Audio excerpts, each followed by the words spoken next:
Es eh,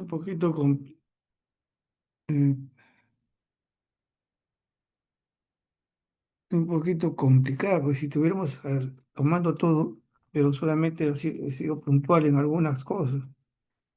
Y siempre les digo, ¿no? Siempre les adelanto las partes anatómicas, ¿no? Porque eso no deben olvidarlo ustedes. Pero siempre le voy a marcar qué es lo que definitivamente es el diagnóstico, ¿no? De estas enfermedades. Así que vamos a empezar. Y esto porque se recreen un poco.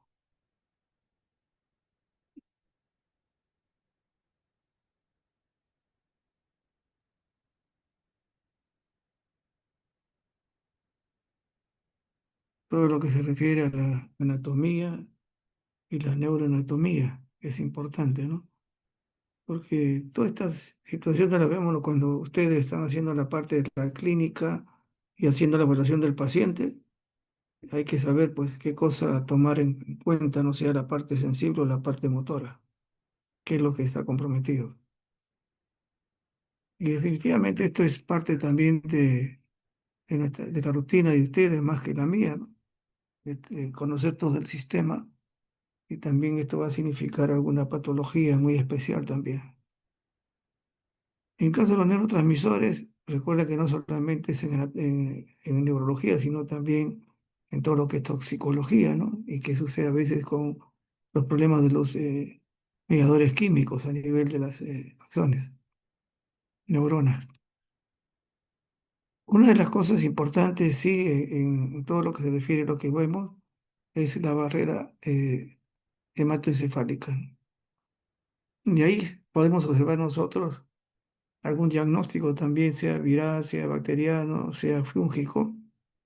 Y también sí, y aquí en esto vamos a poder también obtener algunos elementos químicos para hacer el diagnóstico. Y para que ustedes lo tengan presente, lo lean con tranquilidad. Esto sí es importante, ¿no? Porque generalmente la parte de neurología que maneja el laboratorio es en la preferencia del líquido cefalorraquídeo. Y tenemos que conocer realmente algunas consideraciones, ¿no? Y ahí, como le he puesto en la mano derecha, eh, el tipo de color que debe ser, ¿no? Es un cristal de roca que se refiere, que lo vamos a ver después con el análisis. Y tenemos ahí también la producción, ¿no? Del ventrículo en el espacio solenoideo, donde están circulando esta cantidad de elementos también, mililitros en líquido cefalorraquídeo, de dónde proviene, cómo se reabsorbe, cuál es la cantidad de proteínas que hay, cuál es la función, ¿no? Definitivamente que son situaciones que hay que conocerla y no olvidarla. Este es el panorama en general, ¿no? Lo que significa el estudio líquido cefalorraquídeo. Y, y esto va a significar muchas veces el diagnóstico, ¿no?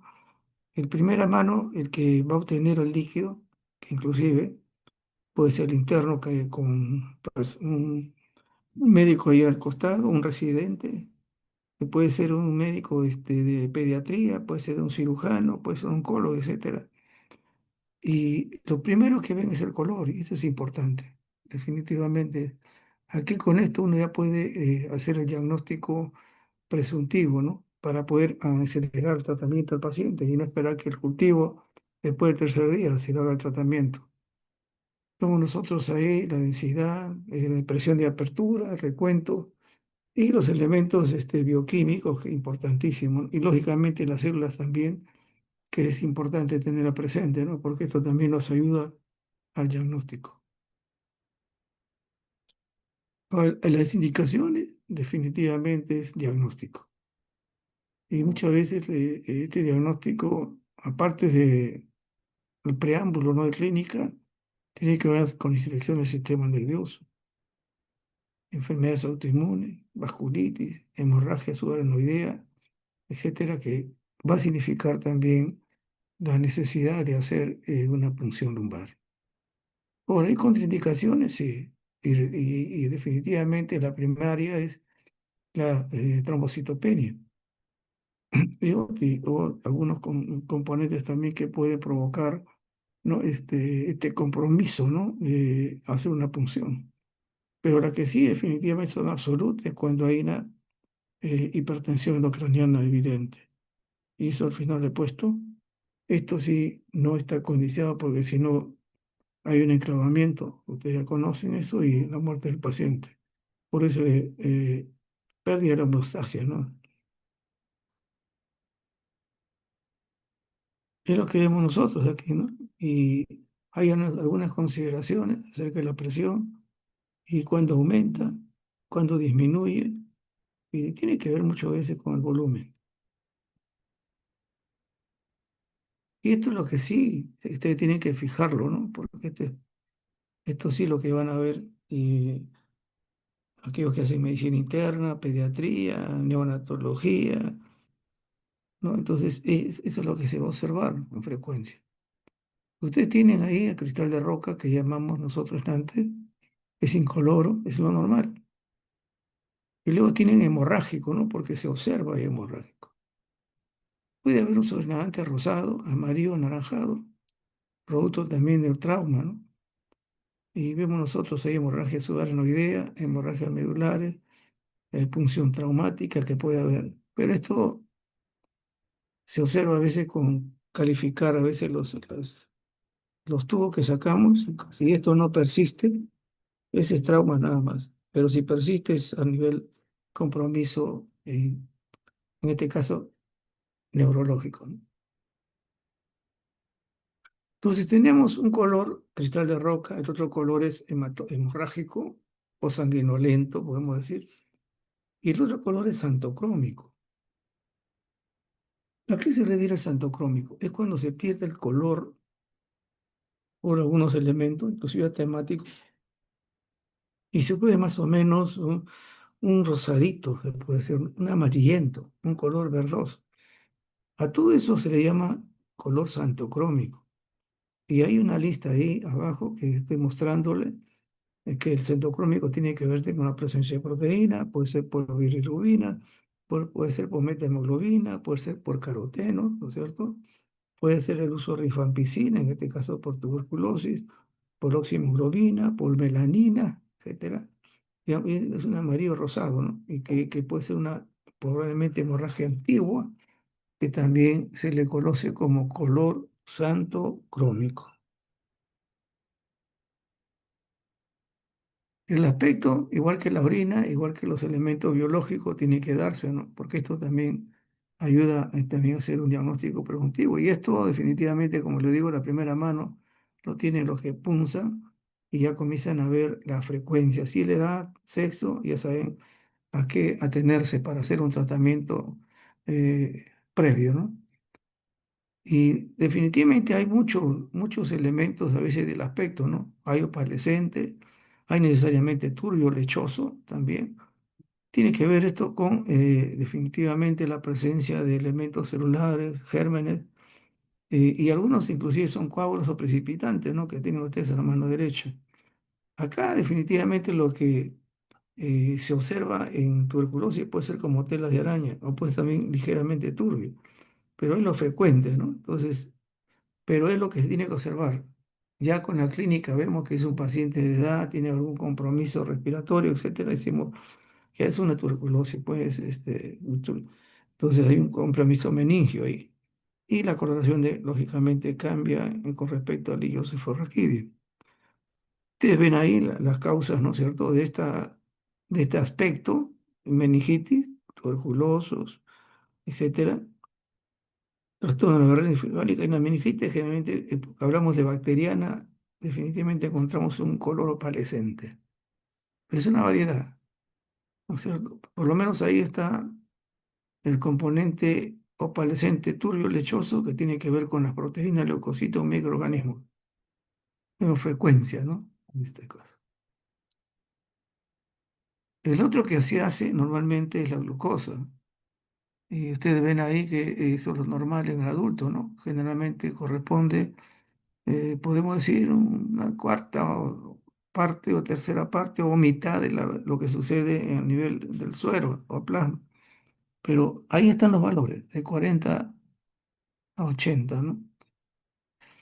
Ahora, esta es definitivamente es importantísimo porque la disminución de glucosa nos está hablando que hay un compromiso generalmente bacteriano, tuberculosis también. ok. Fúngico también puede haber, ¿no? Pero generalmente la parte viral sí es muy limitado, ¿no? Casi no se consume la glucosa. Pero ya cuando se ve que la glucosa, y eso es lo que neonatólogos siempre nos piden, ¿no? Dice, ya conoces célula, ya conoce la glucosa, y ya se imagina que es una bacteriana, etcétera, y una proteinorraquia también elevada, una proteasa, es una bacteriana, entonces se le trata al niño en este caso, ¿no? Y vemos nosotros ahí que hay también disminución de la glucosa en estos niveles. Es un paciente con hipoglicemia, encefalitis, cisticercosis, meningitis por sarcoidosis, por herpes, algunos carcinomatosis también, sífilis. La glucosa es normal en virus y disminuye generalmente, frecuentemente en la situación bacteriana, meningitis bacteriana, preferentemente. La proteína es una respuesta inflamatoria, entonces vamos a ver que hay un incremento, ¿no? Y generalmente es casi en todo. Va a haber un aumento de las proteínas elevadas en tuberculosis, en bacteriana. Generalmente la viral es un poco que se maneja, ¿no? Pero el resto sí es evidente. Entonces tenemos glucosa y proteína, estamos hablando de una infección dirigiéndonos a ello. Y luego vamos a ver algunas cosas a nivel celular. Ahora, si queremos nosotros ver también no solamente proteínas, sino también la globulina, tenemos que hacer esta prueba, ¿no? Que es electroforesis. Lógicamente acá estamos hablando pues de que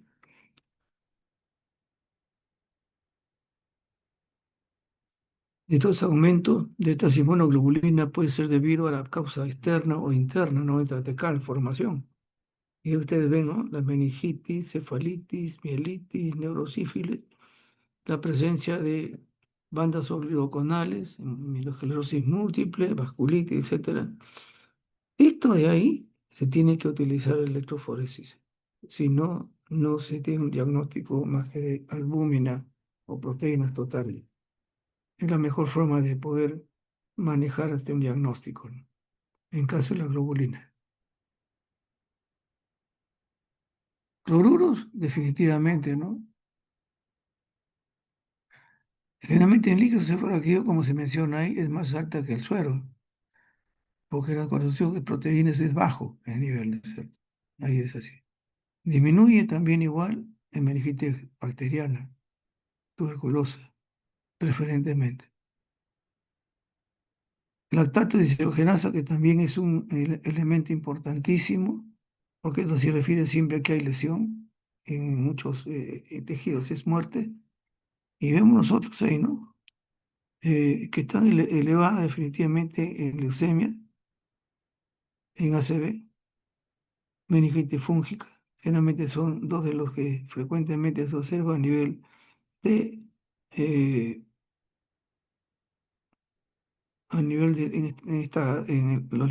en los problemas infecciosos bacterianos, etcétera. ACV, meningitis, como digo, fúngica, infartos cerebrales, encefalopatía hepática, cefalopatía mitocondriales. Y vemos nosotros ahí la diferencia que puede haber, ¿no? Una meningitis bacteriana y viral, hay una diferencia en marcaje de milimoles. Eso ya es un juego, ¿no? Dado por el clínico, que le ayuda también, ¿no? A poder meditar acerca del tratamiento inmediato que se le puede dar al paciente.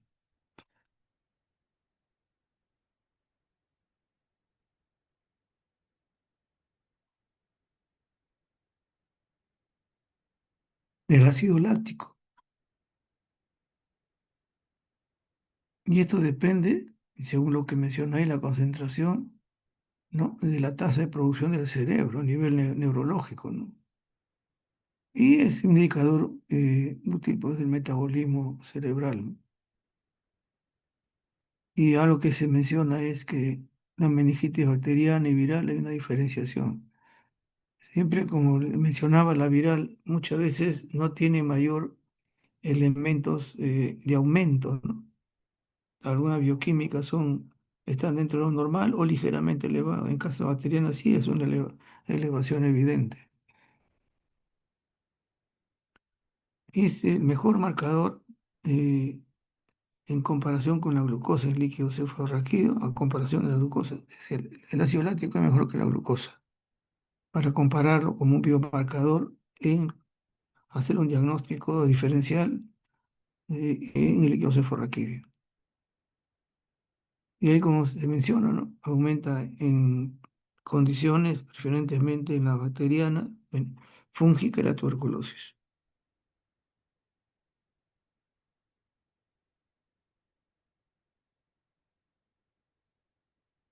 Una de las cosas que constantemente ahí en el hospital nos enviaban, la muestra, y ya era una determinada edad, generalmente joven o adulto, y sospecha clínica, ¿no? Sobre un problema ya de tuberculosis, se le mandaba esto, para determinar que es una meningitis tuberculosa.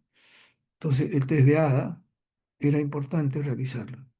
Generalmente los valores están en 40 o más, y uno ya puede indicar eso, pero aunque no es específico, por eso que está agregado a la parte clínica para poder manejarlo. Y ahí ven ustedes cuando aumenta, ¿no? El lisozima, igual que el resto, la mayoría, hay un aumento o una elevación en el tipo bacteriano. Entonces es lo importante tenerlo presente. Ahí tenemos nosotros la glucosa, tenemos proteína, tenemos la lisozima, tenemos la deshidrogenasa láctica, el ácido láctico, que son muchos utilizando para poderla diferenciar sobre elementos bacterianos o virales o de otro tipo. Ahora, la bioquímica ayuda, pero también la célula nos orienta. Y solamente mencionarles, ¿no? Con estas figuras. En una inflamación aguda, lo van a ver ustedes, son polimorfos nucleares, abundantes, en prioridad, mucho más que el resto de elementos celulares. En la viral temprana también hay, en la tuberculosis temprana también la hay, polimorfos nucleares. Después ya no. O sea, al inicio hay estas variedades, pero después ya no. Se vuelve a la fase crónica. También podemos encontrar eosinofilia, ¿sí? Cuando estamos hablando ahí de infecciones parasitarias frecuentemente. Y también vemos nosotros los mononucleares. Generalmente, ya cuando está establecida una enfermedad, la causa de los mononucleares es tuberculosis y enfermedades neurológicas virales y antivirales. Y lógicamente también hay una patología, ¿no? La esclerosis múltiple. Y vemos nosotros, ¿no? Cuando está aumentado los monocitos, ¿por qué razón? Y se observan también células plasmáticas y los observamos hacia la derecha. Y estos son referidos a la producción pues, de elementos inmunes. Esta es la importancia, ¿no? La presencia. Cuando ha rebasado los elementos de protección, lo que se hace es salir adelante las plasmocitos o células plasmáticas para proveer de las inmunoglobulinas o anticuerpos. En algunos casos lo que se observa también en la tuberculosis, igual viral, es la microfagia. Ahí ven ustedes la frecuencia de gérmenes que son importantes tenerlo presente. Y las otras que también nos he mencionado ahí, ahí en este conversado, ¿no? Con otras personas, también vemos no solamente que hay este tipo de bacterias frecuentes, sino hay otras. Pero esto es lo más frecuente, ¿no? Y esto tenemos que tenerlo presente nosotros, tanto la listeria, el grupo B. Y esto del estreptococo grupo B es el estreptococo de una persona embarazada, el canal del parto o a nivel del recto, donde esto produce una meningitis a un paciente neonato. Eso es lo importante que ahorita se conoce. La Neisseria meningitidis felizmente ha bajado bastante en nuestro medio. También se descubre, pero es muy raro, ¿no? Más estamos hablando del neumococo. Luego tenemos los hemófilos también, es uno de los gérmenes frecuentes. Ahí está el Streptococcus pneumoniae, son la frecuencia y la tuberculosis, desgraciadamente, se observa no solamente a nivel cerebral, sino a todo nivel. Y eso es algo que socialmente, ¿no? Tiene que algún día tratar de contenerlo, ¿no? Hay muchos casos. Paciente inmunocomprometido, criptococo. Y también pacientes con cuestión viral y vemos una relación. Puede haber accidente con toxoplasma, también uno deprimido. Y generalmente las amebas están pues presentes en todo lo que significa el agua estancada, ¿no? Como ante la pandemia hubo dos casos de amebiasis y la Negleria fue uno de los causantes, ¿no? Del niño que murieron. Y entonces esto es algo que es una línea grande, ¿no? De conocimiento que al final vamos a resumir de lo que tienen ustedes que conocer, ¿no? Puede ser, por esos ejemplos les digo, ¿no? Edad, sexo, condición, es importantísimo qué antecedentes también familiares tiene. Y uno ya tiene que estar fijo en lo que puede estar ocurriendo en estos pacientes con estos cuadros.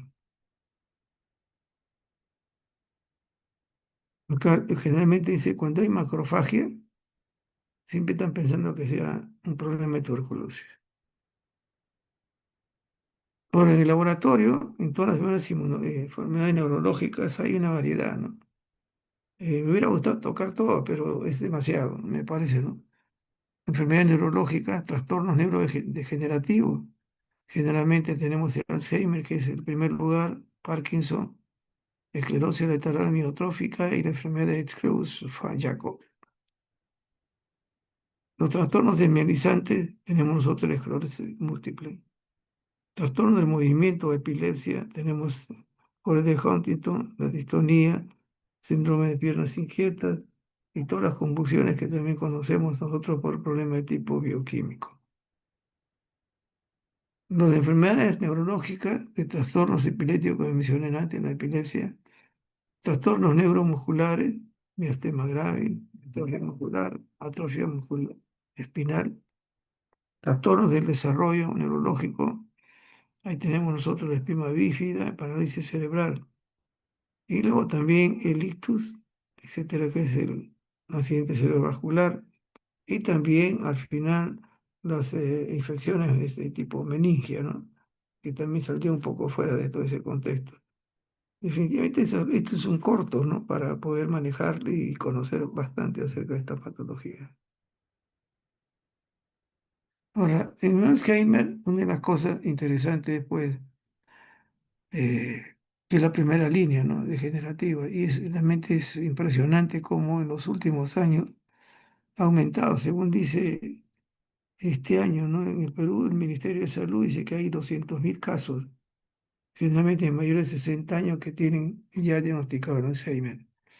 Pero el Alzheimer no es de noche a la mañana, ¿no? Es un proceso también en el cual hay ausencia, muchas veces hasta ausencia, ¿no? En este caso se pierde en el espacio, como se dice, ¿no? No recuerda muchos casos, muchas anécdotas, y ahí comienza. Entonces ya cuando estamos en el diagnóstico definitivo, estamos hablando de solo 200.000 casos, pero no lo que ya en Europa está mencionando, el diagnóstico debe ser precoz, y muchas veces lo dejamos de lado cuando hay alguna alteración de esto, ¿no? Porque pensamos que estaría evidentemente mal para hacer diagnóstico. Y vemos nosotros ahí, pues, ¿no? Que hay algunas acumulación de la proteína beta, que vamos a ver nosotros después, pero esto es algo que usted puede tenerlo presente, ¿no? Y los síntomas definitivamente de todo ello va a ser que la dificultad para recordar conversaciones inmediatas. Es una enfermedad que sí se sabe que tiene un componente también genético. Puede aparecer de manera muy inoportuna, pero también tiene un antecedente tipo genético para poder realizar este daño, ¿no? A nivel orgánico. Ahora, acá estos son datos, lo último, ¿no? Acerca de la enfermedad Alzheimer. Y la verdad me he quedado impresionado porque a veces despreciamos ciertos ¿no? análisis biológicos, ¿no? Uno de ellos es la orina, que actualmente se está trabajando con la parte genética, y luego este de acá, que tiene que ver con la microbiótica, y que ya definitivamente ya hay estudios que están hablando de una normalidad. Y por esa razón, ¿no? Que cuando uno da un antibiótico y hace una, digamos nosotros, dibacteriosis, una alteración de la flora, lo que estamos ocasionando pues es que elementos interesantes no estén presentes y se agreguen un elemento patológico. Entonces, ¿qué cosa se ha visto, no? De que definitivamente se está buscando marcadores y se ha establecido ya algo más preciso. Ahí vemos nosotros el Tau 217, el Tau 231 y uno que al final le he puesto ahí, que es una ligera fibrina, neurofilamento, ¿no? De proteína estructural, etcétera, ¿no? Pero ahí está. Cuando, antes de que aparezcan los síntomas, estos ya están presentes. Ya están presentes. El beta amiloide, que también junto al tau son dos particularidades que hace tiempo se están realizando, pero que ahora con las nuevas técnicas es mucho más sencillo, sensible y también mucho más, podemos decir, hasta específico, ¿no? Y vemos nosotros acá, con estos elementos que aparecen, ya se está desarrollando el Alzheimer. ¿Qué sucede con la beta amiloide? Ahí lo he puesto, ¿no? Se producen las placas en el cerebro. Y el tau forma ovillo. O sea, las primeras, en este caso las placas, van a causar la muerte neuronal. Y los ovillos van a comenzar a hacer el deterioro definitivamente neurológico, en este caso, ¿no? Entonces, hay dos cosas que están ahorita en boga y esto se puede hacer diagnóstico por líquidos de Forquesio. Luego está, como ya he mencionado, el eje intestino-cerebro. A veces uno dice, ¿qué tiene que ver? Pero en realidad hay muchas cosas interesantes, ¿no? Hay trastornos psiquiátricos, neurodegenerativos, de neurodesarrollo. En este caso, hay un médico alegre que ha estado trabajando con esto y también una doctora, ¿no? Surcoreana. Y has observado en los estudios que está realizando que hay presencia de beta amiloide y tau, y que esto definitivamente se está subiendo, ¿no? Ahí a nivel neurológico y está ocasionando estos problemas. Y esto definitivamente está trayendo el hecho de que el nuevo tratamiento va a tener que visualizarse dentro de poco. Y la microbiótica, como él mencionaba, ¿no es cierto? ¿Qué es lo que está definitivamente alterando, ¿no? Uno va a ser que los procesos inflamatorios va a aumentarlo, efectivamente. La integridad, la barrera hematoencefálica va a estar alterada. Y luego se va a acumular esta cantidad de proteínas, ¿no? Que no se las necesita, pero que está ahí haciendo el daño. Hay una sociedad europea que está viendo sobre estos estudios sobre la microbiótica en estos casos, ¿no? Pues, cuando a nosotros a veces nos dicen, doctor Guillén, ha habido con un familiar y está, parece perdiendo, ¿no? No, se desubica con frecuencia. Yo de frente le digo vitamina B12. Por la sencilla razón, los ancianos no hay buena absorción de elementos, en este caso bioquímicos, ¿no? De nuestro organismo. Y muchas veces la situación es por problemas dietéticos.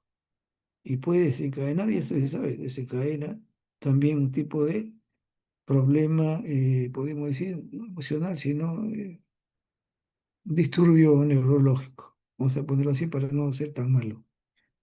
Entonces, B12 hay que hacerlo. Y la homocisteína también porque hay una competitividad, ¿no? Y si uno baja y el otro sube, va a haber problemas a nivel neurológico. Un hemograma es fijo. Todas las patologías puedo ir yo a la parte básica, pero a todos tenemos que hacerle su hemograma, examen de orina. Por una sencilla razón, ¿no? Hay patologías que pueden estar escondidas y también lo saben, ¿no? No solamente lo que estamos viendo, sino otras patologías porque no se atendió, ¿no? acerca de hacer un buen diagnóstico primario. Luego tenemos el APO, una proteína precursora del amiloide, etcétera. Luego tenemos dos cosas interesantes, ¿no? Lo que antes mencioné. El Tau 217, fosforilada, el ameboide beta 142, son biomarcadores en el análisis de sangre y o en el líquido cefalorraquídeo. Estos dos elementos ya se vuelven marcadores de esta enfermedad, tanto en sangre como en líquido cefalorraquídeo. Cuando hay problemas en el anciano, hay que tomarle, como les decía, todas las pruebas, ¿no? Porque ahí va a determinar su patología. En este caso, por ejemplo, ¿no? Hay que hacer el lípidos, hay que ver su glicemia, hay que ver las funciones renales. Y entonces nos damos cuenta pues que hay muchos elementos que deben ser descartados. El hipotiroidismo también es importantísimo porque provoca todas estas manifestaciones primarias de, de esta patología, ¿no? Neurológica. Y posteriormente, pues ya es la evidencia, ya es demasiado, yo le diría hasta tardía, ¿no? Para poder controlarlo o dar un tratamiento de tipo que le pueda conseguir una vida realmente, como decimos la mayoría de nosotros, la familia digna, una vida digna. Y ahí veo abajo, ¿no? No solamente el hipotiroidismo, igual que la vitamina B12. Vamos a ver el déficit de vitamina B12, si hay un problema de conflicto, también tipo ET, ¿no? Y ahí vemos nosotros para descartar que no sea una sífilis, etcétera, porque también provoca ese tipo de situaciones. Entonces, ahí vemos nosotros, hay que descartar. Y luego ya son los elementos de imagenología que son importantes tenerlo presente. Y aún más, ¿no? Mucho se está trabajando a veces para tratar de conseguir el mejor marcador. Porque la cantidad de Alzheimer en el mundo es bárbara, ¿no? Prácticamente se pasa la población del Perú. Entonces, si uno se pone a pensar, entonces se ha comenzado a buscar marcadores y vemos nosotros un sinnúmero de elementos que hay. No hay hasta evidencia todavía que esto sea mejor que el resto, ¿no? Pero hay bastante biomarcadores. ¿Qué hay con el Parkinson? El Parkinson tenemos, que esto es una enfermedad realmente que más es, podríamos decir, social, porque tiene que ver con muchos elementos patológicos, ¿no? Con los animales, con la forma propia, ¿no? De salud, la vivencia, etcétera, donde trabaja, los elementos tóxicos, etcétera. Entonces, todo esto es un campo en el cual la sensibilidad de algunos es tocada y se forma esta enfermedad de Parkinson. Y vemos ahí la sustancia negra, la importante, y la disminución de la dopamina es otro de los necesidades, ¿no? Para hacer una unidad. Ahí vemos nosotros, ¿no? Hay alteraciones genéticas, igual que la de Alzheimer, hay agregación proteica anormal, parecido al Alzheimer también, hay alteración mitocondrial, hay estrés oxidativo, hay escons- apoptosis y también los procesos inflamatorios que tenemos ahí presentes. Están algunas consideraciones de la enfermedad de Parkinson. Problemas, movimiento de lentitud, rigidez, temblor, cambios de marcha, son síntomas comunes de la EP. Y luego ya los problemas de tipo mental, ¿no? Y algunas consideraciones. ¿Qué se tiene que hacer? En la actualidad muchas cosas tienen que ser demandadas, ¿no? Porque en esta patología, como le decía, hay muchas cosas externas que son contaminantes, entonces hay que hacer esta inhibición. Y lo más importante, ¿no? Tenemos que nosotros es el tau, que mencionan ustedes ahí en la de izquierda, que eso también tiene que hacerse el diagnóstico. La sinocleína, que también se hace el diagnóstico en el líquido cefalorraquídeo y los receptores también, ¿no? Porque eso también tiene que ver con el hallazgo y los receptores siempre están, son como parte de eh, camino, ¿no? Para entregar cierto tipo de elementos bioquímicos. Acá hay un problema. Ceruloplasmina hay que ir porque en la enfermedad de Wilson, proteínas unidas al cobre, cobre libre, que también se dice que es un marcador más específico en esta patología. Las toxinas que yo le mencionaba, por esa razón de que aquí para hacer un diagnóstico es un poco lento, ¿no? Para nosotros, pero ahí está. Las toxinas definitivamente son parte también de este cuadro y hay muchas de ellas. Como este es un proceso inflamatorio, inflamatorio generalmente están las citoquinas ahí presentes. Y una de las cosas que a veces se está trabajando ahorita es utilizando el perfil lipídico, tanto en la enfermedad de Alzheimer como aquí. Y vemos nosotros que acá hay el APO A1, que corresponde a la presencia con el HDL.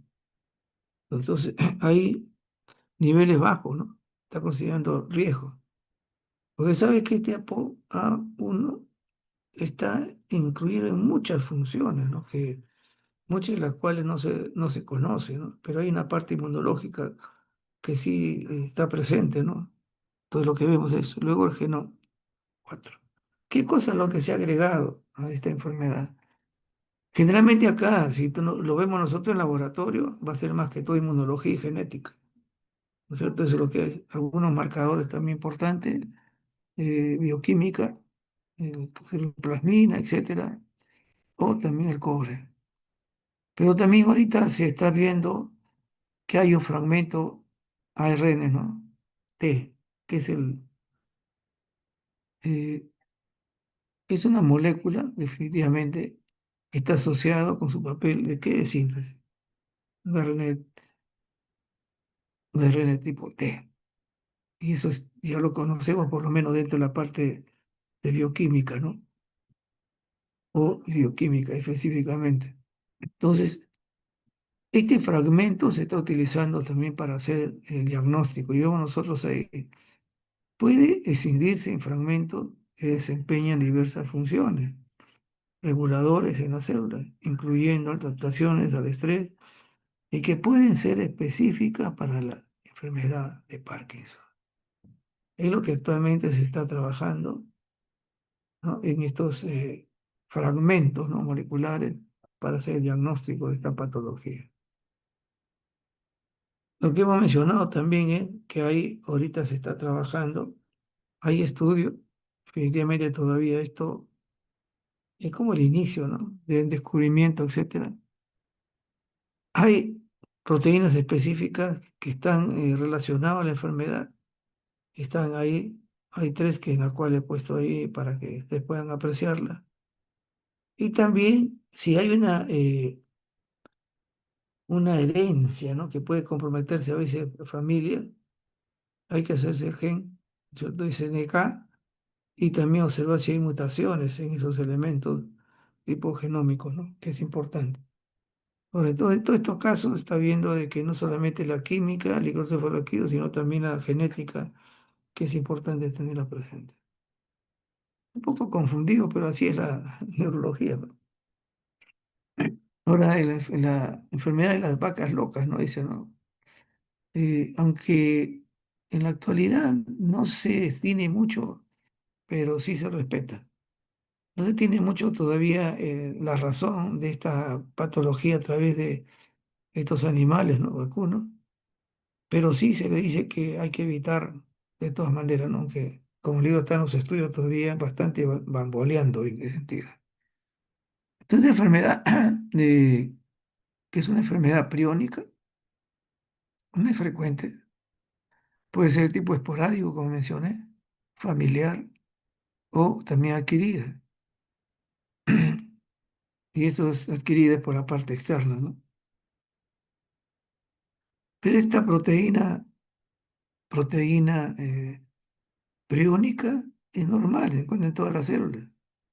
No se conoce todavía evidentemente su función, Pero se ha observado que en pacientes con esta patología se observan esta proteína priónica plegada. O sea, plegada significa pues estar junta, no aglomerada, ¿no? Por lo tanto, no se le puede realizar el metabolismo, ¿no es cierto?, para disgregarlo en aminoácidos. Entonces comienzan a agregarse, agregarse, agregarse. Estas definitivamente proteínas son las que van a hacer daño, ¿no? En este caso a nivel neurológico. Este depósito de proteínas se multiplica, se acumula dentro y fuera de las neuronas, o sea, alterando la función y luego las lesiona, las degenera. Ahora, se ha visto que estas proteínas también tienen una particularidad, ¿no? Para propagarse, se meten a las proteínas naturales y luego le hacen daño. Daño significa, pues, las alteran. De esa manera puede multiplicarse más. Entonces, esta es la que se está ahorita examinando a nivel, también a nivel sangre o a nivel genético. Ahí vemos nosotros, y ven ustedes, hay una proteína normal y está plegada, vemos algunas lesiones. Como le digo, ¿no? El problema es que generalmente los pacientes que van ya van con una muy tardío, ¿no? Para poder manejarlo también esto, y eso lo saben también los mismos neurólogos. Acá tiene que examinarse este gen llamado PRNP, que produce esta proteína priónica, ¿no? Para determinar, y esto significa genética. Como le mencionaba, también es de parte externa, ¿no? Que hay también contaminantes, ¿no? Y se ha visto dentro de los estudios que ha habido contaminación de pacientes que inclusive han utilizado, ¿no?, componente de hormona humana para crecimiento. También, en este caso, también los trasplantes de córnea, pacientes que en la cual se ha utilizado, ¿no? A veces cuando están pues fallecidos, ¿no?, se le puede utilizar esto. En el trasplante de córnea se ha visto que también estos pacientes han sido contagiados. En las transfusiones igual. Entonces, y en lugares donde hay estas manifestaciones de enfermedad, ¿no? Cualquiera de estas degenerativas, se le hace pruebas de transfusión. Nosotros, como no tenemos esa frecuencia, no se realiza, ¿no?, para la prueba de compatibilidad. Ahí ven ustedes que imagenología es importante, y lo que actualmente se está viendo en líquido cefalorraquídeo es el dosaje de la proteína 1433. Esta es una proteína que también hace función y activa otras proteínas. Entonces, esa proteína se está haciendo el dosaje para hacer el diagnóstico de esta enfermedad. Y hay una prueba, ¿no?, que se menciona RT-Quick. Igual también esta proteína priónica plegada de forma anormal con una sensibilidad y especificidad cercana. O sea, es como si fuera una prueba rápida, algo así. También se está haciendo esto y se puede utilizar también el isofosfagidio para determinar la presencia de estas proteínas anormales. Se dan cuenta, cada año hay diferencias, ¿no? Ya no solamente las cosas que conocían. El trastorno desmielinizante definitivamente es esclerosis múltiple, ¿no? Ustedes ven ahí las cosas, ¿no? ¿Cuál es lo importante, no? El hallazgo de las bandas oligoconales en líquido cefalorraquídeo para hacer el diagnóstico. Y ahí vemos nosotros. El líquido cefalorraquídeo vamos a encontrar un estado inflamatorio del cerebro y barrera hematoencefálica. Por eso que vamos a ver una respuesta ahí leucocitaria, ¿no? Pleocitosis, pero no muy alta. Generalmente son menos de 50 células por campo, por 50 células de recuento, ¿no? Pero la mayoría son linfocitos, tipo T. ¿Va a haber aumento de la proteína? Sí. No, no mucha, pero de todas maneras hay aumento, ¿no? Aumento fuera de lo normal. También hay lo que hacen los clínicos es hacer estos conscientes, ¿no? Albúmina líquido cerebroquídeo y albúmina del suero. O también la inmunoglobulina, en este caso del líquido cerebroquídeo y también del suero. Ahora, ¿por qué esto, no? Porque ellos comienzan a ver que hay un aumento de la de inmunoglobulina propiamente en líquido cefalorraquídeo. Le está diciendo que hay una síntesis intratecal. Y cuando esto sucede, ustedes saben, y todos nosotros sabemos que está habiendo un proceso ahí inflamatorio. Entonces, esto es lo que se utiliza. Y la presencia, pues, de las bandas oligoclonales, definitivamente, ¿no? De IgG en glicocefaroquidio, que no se encuentra en suero. Entonces, los, los elementos, ustedes ven acá, solo en dos, y acá podemos observarlo, ¿no? Acá como si fuera algo tenue, pero están ahí, son las bandas oligoclonales, en este caso el diagnóstico ligocefaroquidio de esta enfermedad. También le han hecho un sinnúmero de elementos para ver si por ahí una enfermedad inmunológica, cardiolipina, como si fuera el síndrome de, eh, eh, ahorita se me ha ido esto, ginecológico, y también anti-RO, imagínate anti-RO y anti-DNA. Pero esto definitivamente no unas pruebas ninguna es específica, solamente he estado tratando de ver qué puede hacernos de león. Pero lo que han visto que es la banda oligoclonales. Ese es el diagnóstico para esta enfermedad, los múltiples. Bueno, la epilepsia o síndrome convulsivo también es una de las cosas que realmente me llamó la atención hace años, ¿no? Cuando un día pues le dije al neonatólogo, ¿no? Si había estos componentes en el recién nacido, sí, me dice. Y el asunto era, ¿por qué? Porque siempre pedía glucosa y calcio. Entonces lo que él me mencionó fue, en una hipoglicemia, el bebé, ¿cierto? Se le provoca estos síndromes convulsivos y cuando hay hipocalcemia también. Entonces él le pide eso. Lógicamente puede descartar también la parte infecciosa y lo tenemos nosotros, procalcitonina, electrolitos, y etcétera, en líquido seborraquídeo, pero acá pedía dos cosas, ¿no? Para estos pacientes convulsivos neonatos, calcio y glucosa. Ustedes vienen, hay una relación también en casos de lactantes y niños, que es lo que se le pide, ¿no es cierto? Y también hay una particularidad de anomalías también, que es el caso como la fenilcetonuria. En los adolescentes no se debe descartar también líquido cefalorraquídeo, Western blot, etcétera, pruebas toxicológicas. Y en los adultos y adultos hay muchas cosas, enfermedad de neurocisticercosis, la tuberculosis, que también es una cosa frecuente, ¿no? Y ven al costado ustedes toda una variedad de pruebas que se pueden realizar para diagnosticar al paciente, pero neonato, calcio y glucosa. Primaria, en primera mano, no estamos hablando de que no va a suceder una infección, un trauma, no, pero lo que primero se ve en estos pacientes. Ahora, acá vimos nosotros la neurociticercosis, ¿no?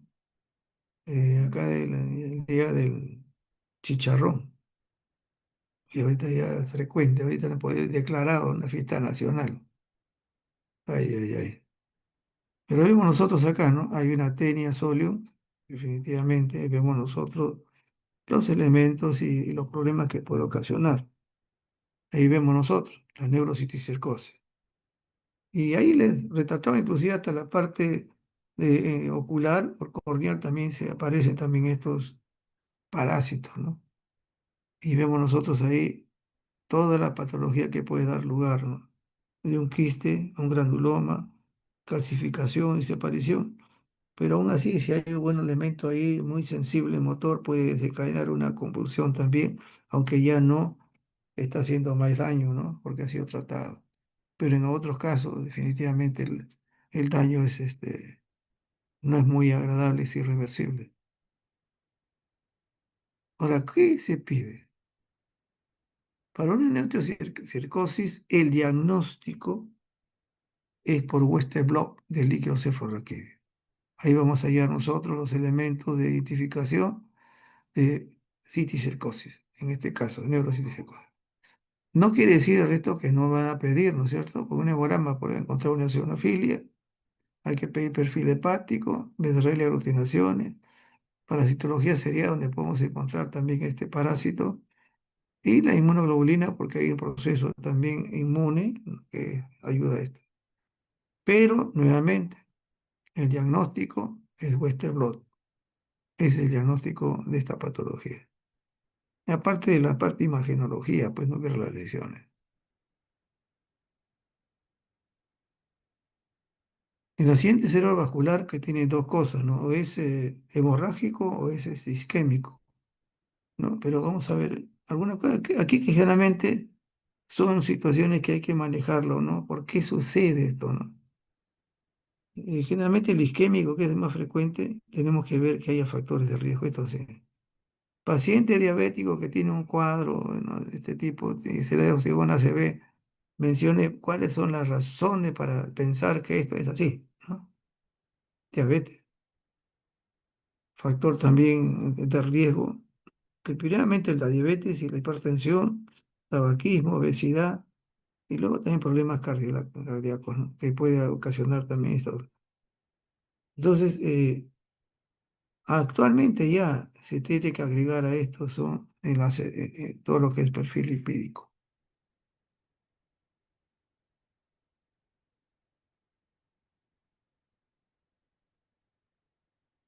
Ahí vemos nosotros isquémicos y hemorrágicos que lo ven con tranquilidad, las etiologías,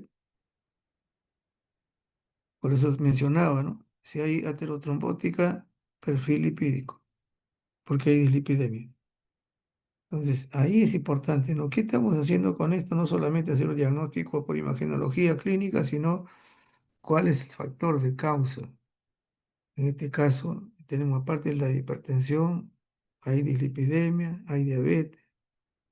La edad también es el hábito también igual, pero no. Los mayores, los cuadros que es dislipidemia, diabetes, hipertensión y luego el resto, ¿no? Que va a manejarlo. Y esto es parte también de valorar también el problema de tipo cardíaco, ¿no?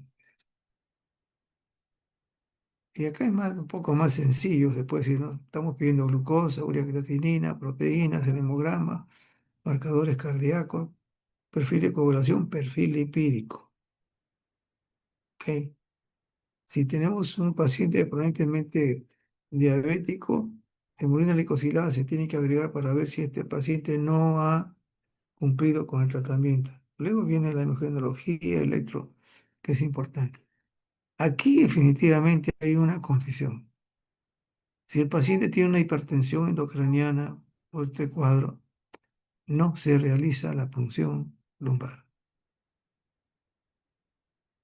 Esta es la hemorragia subaranoidea. ¿Cuál es la importancia de todo esto que usted lo ve con tranquilidad, ¿no? Es qué hallazgo. Generalmente es un líquido cefalorraquídeo sanguinolento. ¿Ok? Podemos encontrar inclusive, ¿no?, por decir, una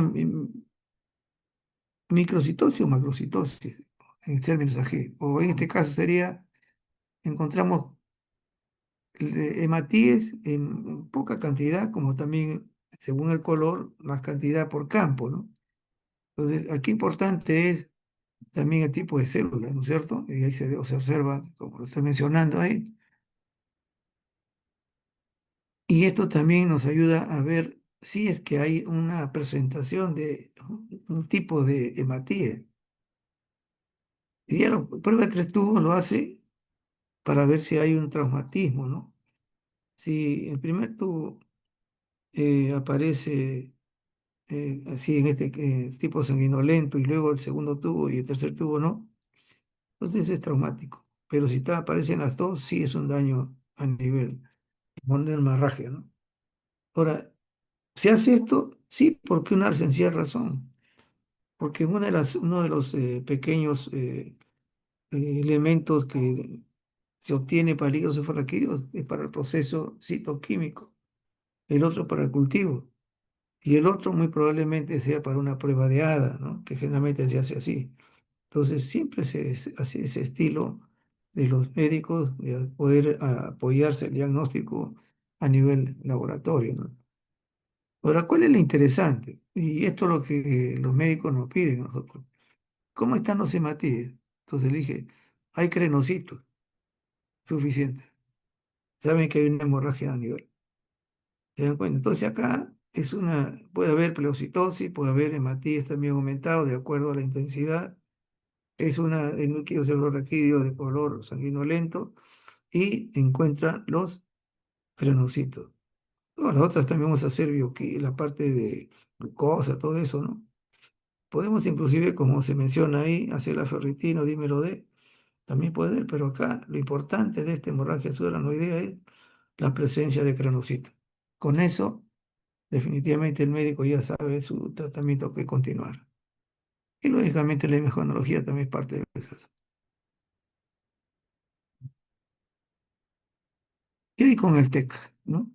Creo que este es el TEC. Ok. Ok. Acá definitivamente hay dos cosas interesantes. Tiene que ver con el daño propiamente y que si estos también son lesiones abiertas, que generalmente son las que más se preocupan.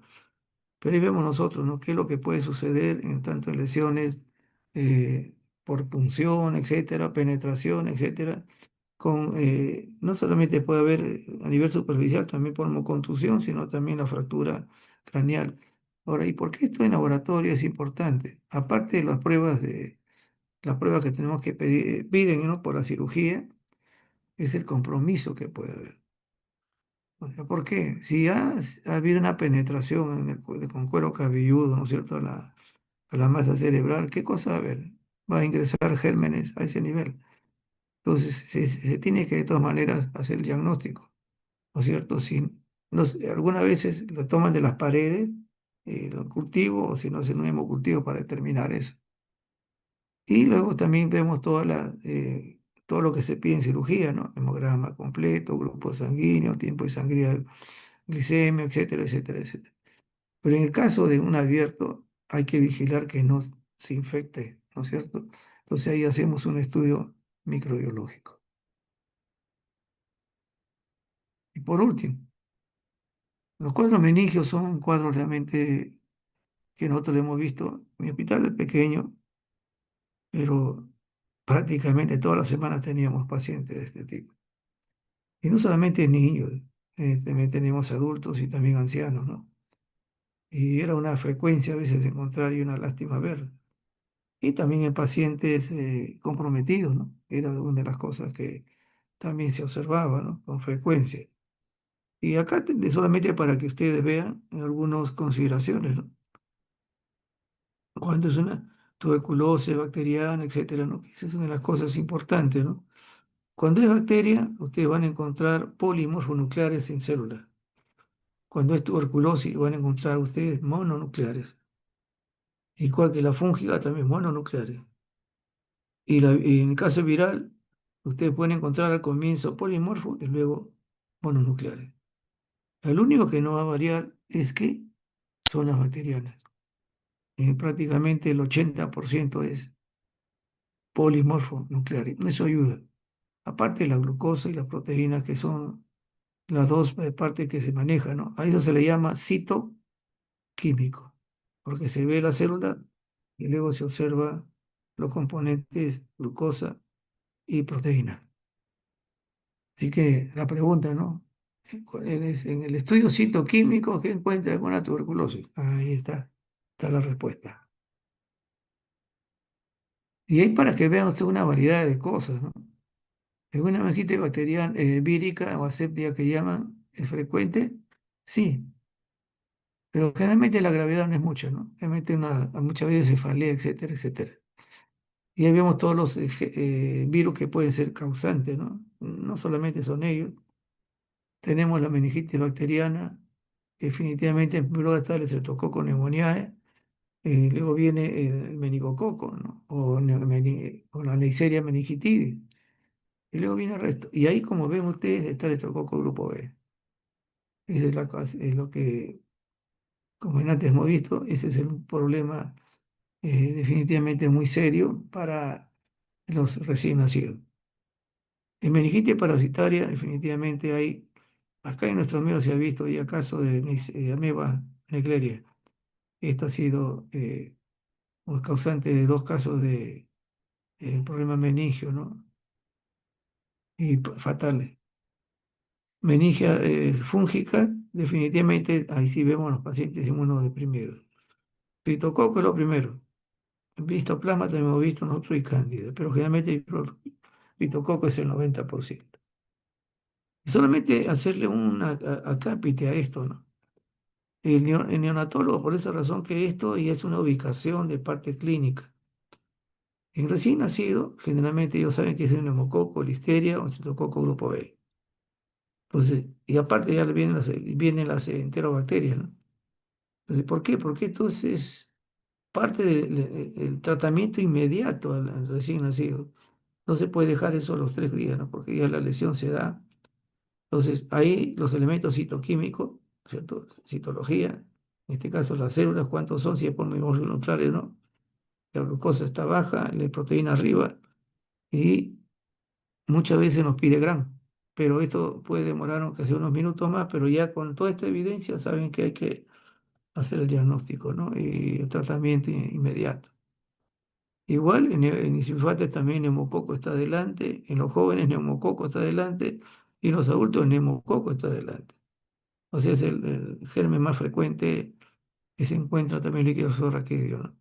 Nosotros hemos visto, en la frecuencia hemos visto neumococo, hemos visto Haemophilus y hemos visto eh, Escherichia coli, enterobacteria. Acá solamente es un esbozo, ¿no? De las cosas para que ustedes lo tengan presente, ¿no? Y ya le hemos mencionado, la fúngica inmunodeprimido, raras son parásitos. La bacteria siempre está considerado una emergencia aguda, ¿no? Proceso agudo, inmediato, grave, porque las lesiones no se puede esperar más de una hora para un tratamiento por cuadro meningio. Las lesiones pueden ser irreversibles, por esa razón que el médico que va, sea adulto, sea joven y sea neonato, va de frente, pide los resultados en minutos para iniciar el tratamiento. Debemos nosotros solamente mencionarle que para el laboratorio hay que hacer pruebas basales. O sea, eso no se niega a ninguno de los cuadros. O sea, por ejemplo, ¿por qué? Porque tenemos que saber cuál es la situación del paciente, pues. Así sea Parkinson, así sea eh, enfermedad por priones o Alzheimer, etcétera. No se puede hacer la excisión porque hay que saber qué tipo de paciente tenemos nosotros enfrente, ¿no? Por lo tanto, las pruebas basales son importantes siempre para la referencia. Y luego ya se va al hecho específico, como acá se menciona, ¿no? Es decir, bacteria, virus, micótica, tuberculosis, fúngica, amébica, parásito, etcétera. Entonces, ahí viene luego, ¿no es cierto? El GRAM, generalmente para enterobacterias y cocos. Sí, Nielsen para tuberculosis. Y el examen dialéctico también es importante para ver si es que hay otro elemento, ¿no es cierto?, ahí, como las amebas, entre comillas, o también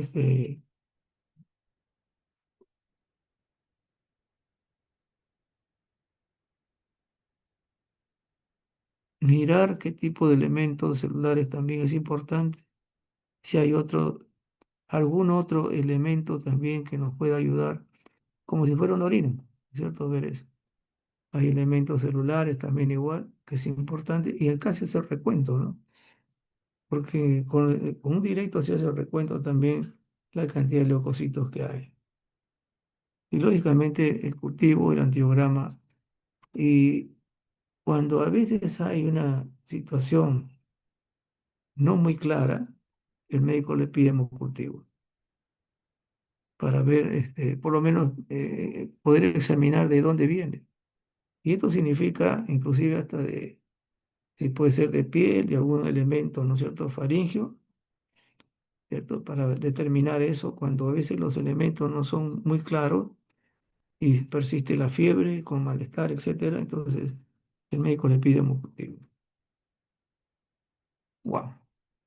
Entonces, lo que trato yo de mencionar es, miren ustedes la prueba que se utiliza para laboratorio. Las otras sí lo van a leer con bastante cuidado, pero las pruebas de laboratorio son importantes porque muchos de ellos son el diagnóstico ya evidente. Y esto ya se conoce, algunas cosas son importantes, y ahí los estoy mirando nada más, ¿no es cierto? Y generalmente las enfermedades primarias que hemos visto hay un componente genético. Y igual se hace en el laboratorio, ¿no? En el laboratorio de genética. Quizás no es muy frecuente realizarlo nosotros, pero sí lo conocemos. Y el líquido cefalorraquídeo sí hay que conocerlo, ¿no? Porque es pan de cada día en las emergencias. Ok, ok.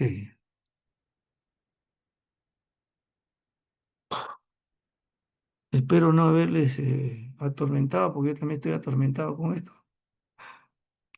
porque de verdad he tratado de no ingresar mucho, porque ha habido, tengo otra aparte, ¿no? Porque de verdad que es lo último que hay para el diagnóstico, hay un tremendo, ¿ah? Y microbiótica, a nivel de lo que ustedes vengan y tienen que de todas maneras leer eso, ¿ah? Ahorita ya a nivel molecular se da.